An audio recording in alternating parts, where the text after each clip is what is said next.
Hey, what is up YouTube? Andrew Rooney here, full-time drummer and drum teacher based right here in Auckland, New Zealand. We are back with a PayPal request for Will. Hello Andrew, hope you're doing well. This time around I'd like to request a response to a live performance from Jason ROEDER in the band Sleep. This band featuring Matt Pike from High on Fire on guitars and El Cisneros on bass vocals started out as a Black Sabbath inspired sludge metal band in the 90s. Black Sabbath inspired sludge. Talking dirty to me. To say they were merely inspired by Sabbath doesn't do their approach justice, though they elevated the craft of writing songs in that style to something like a sincere religious practice and developed a pretty big following over the years as a result. The song I'm requesting is a live rendition of Dragonaut, like the word astronaut. Jason ROEDER was not Sleep's original drummer from the 90s. Many people familiar with underground music will know Jason first and foremost as the drummer of the legendary experimental band Neurosis.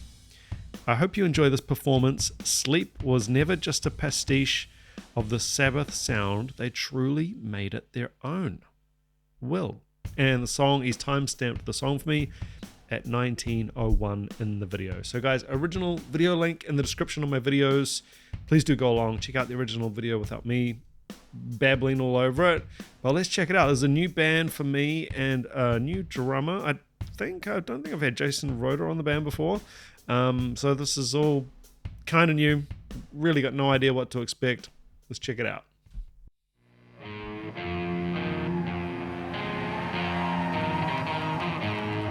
Swingy fuzz guitar.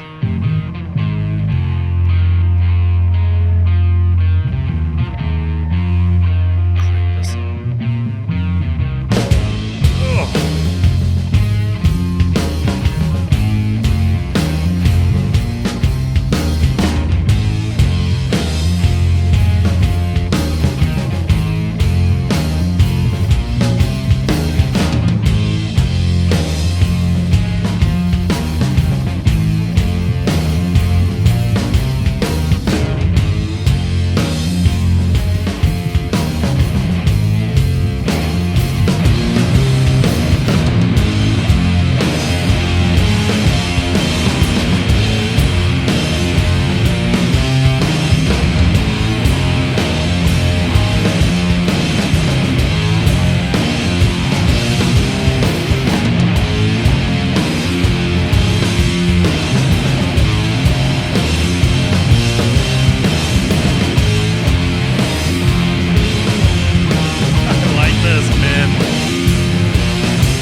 Already, yeah, I'm hearing some Sabbath isms in there. That riff was very Sabbath. Swung, come on, swung, sort of dirty, fuzzy rock, almost had that Tony Iommi guitar tone, and then to stop and launch off into a different feel, different tempo, yeah, Sabbath. I'm not saying they're copying Sabbath, I'm just hearing some Sabbath influence in there. And I really like it. I like how stripped back and simple this is. Like the High on Fire stuff. Very raw, very stripped back. So refreshing in this day and age of overdubbing and playing along with a lot of backing tracks. I mean, I love that as well, but this is a different box of frogs. I like it.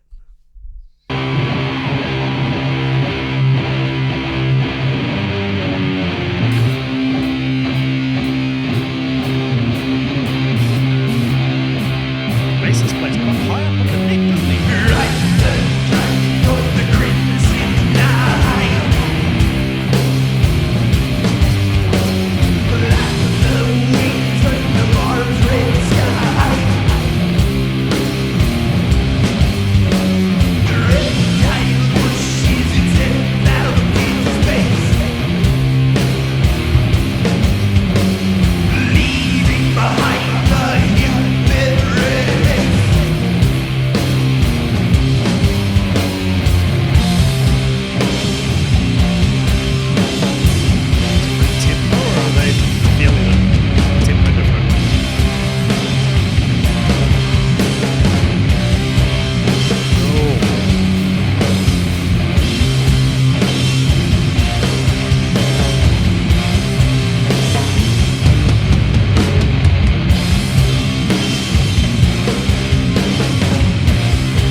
guys original video link in the description of all my videos. I don't think these tempos are necessarily related. We're used to everything being sort of either related in like a metric modulation sense, or working off one of the notes of a triplet or a double time, half time. But I think in a Black Sabbath type style that they'll just change tempo here, and they'll just land on something that feels right. So simple, so true to the spirit of sort of jamming in a band. I really dig this. I think this is great.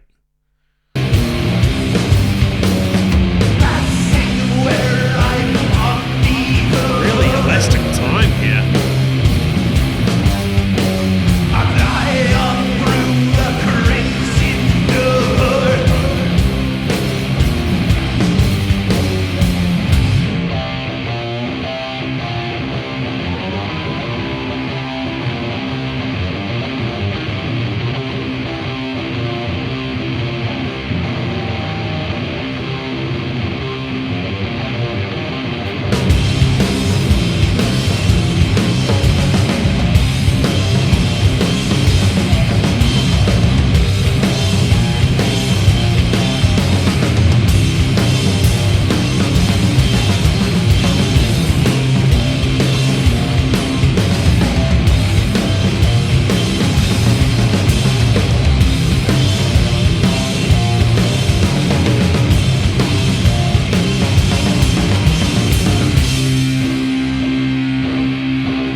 Listen to how far back that snare backbeat is. What he's doing is he's creating this really dragging. We normally associate dragging as a negative thing. Just depends what feel you're going for. He's making like a dragging effect, which makes it sludgy. That's kind of what makes it sludgy. In general, things are going to sound heavier and sludgier probably the slower you go, and probably the slower you think. The weird thing is, and this could be in my Uncomfortable Truths series, but the slower you go, actually the harder it is to play in time. You've got more distance between the notes, and you can see that he's filling up the triplet subdivision on the snare, doing that double on the left hand. So he's kind of helping them out there, but overall it's very spacious, very sparse, and washy and sludgy and dirty and filthy and disgusting, and I love it. Even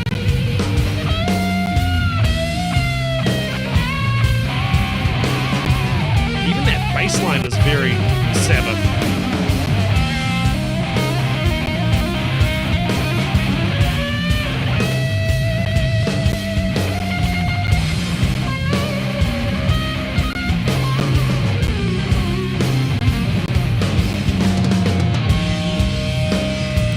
Tidy chops though. Oh, hold on. Did you hear them when he straightened up the groove? That was a cool effect. Play straight here for a second. Did you hear that? Let's check that out again. So, if you're not sure what I'm talking about, straight and swung. Basically, we can feel time in different ways. Even we can feel eighth notes in different ways. So we can go even, which is we call straight. Within drumming, we call it straight feel, or within gigging musicians, 1 and 2 and 3 and 4 and 1 and 2. Those are eighth notes, but these are also eighth notes. 1, a 2, a 3, a 4. This is what we got here. Different degrees of swing as well. 1, a 2, a 3. A 4, a 1, a 2, a 3, a 4, a 1, a 2, a 3, a 4. We can swing it different amounts. There's big band swing, then there's sludgy stoner rock swing, and then there's everything in between. You can go as crazy as you want. You can play in the cracks, which is a very difficult style, but sort of like a New Orleans type swing. But anyway, just a quick explanation, but I love how he straightened out the groove there. It's cool.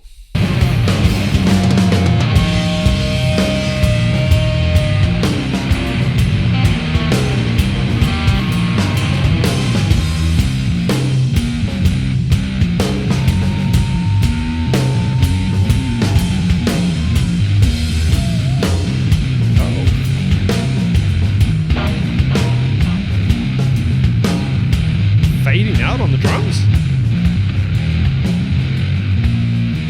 Okay.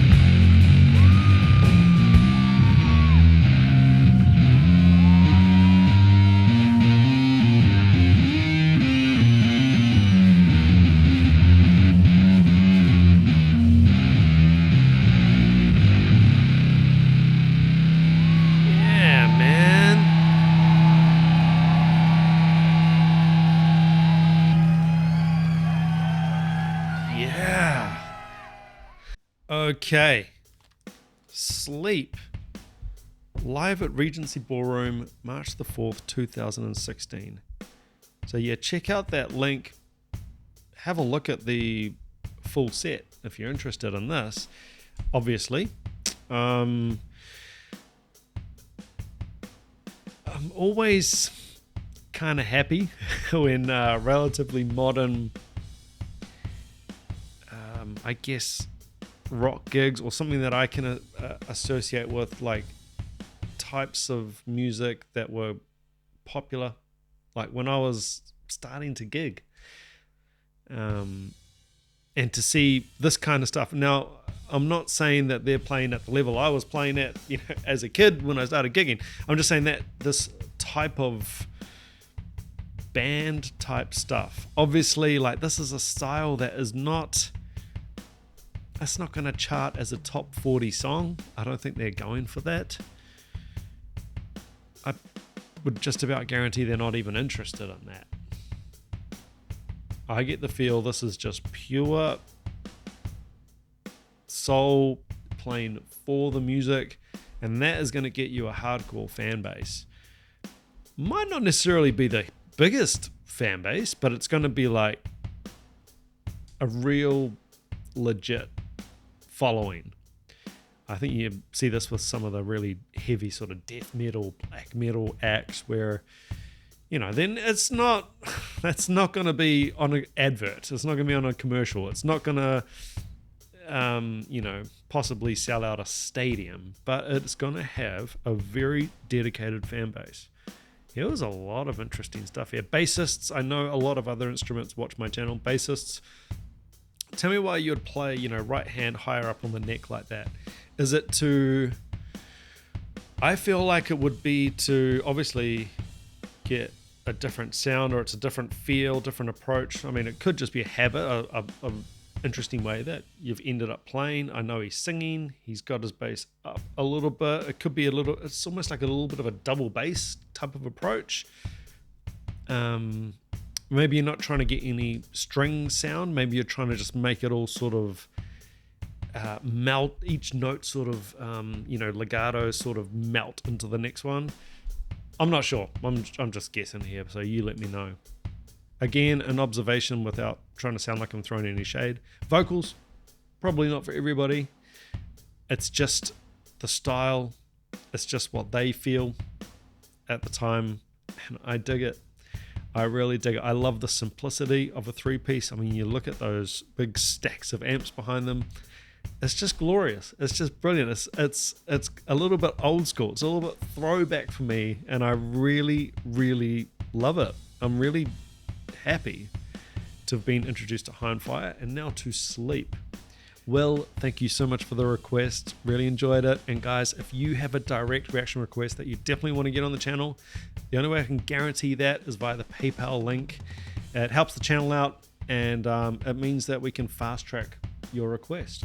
Remember, I do also have a Patreon. It's just $5 a month, and you will get access to any of the blocked videos. Be sure to subscribe. And remember, if you would like to take up that 30-day free trial over at DRUMEO, please do so. On me, it's free. 30 days. Learn from the world's best drummers. Go get it. Guys, until next time, keep chopping wood. Ciao.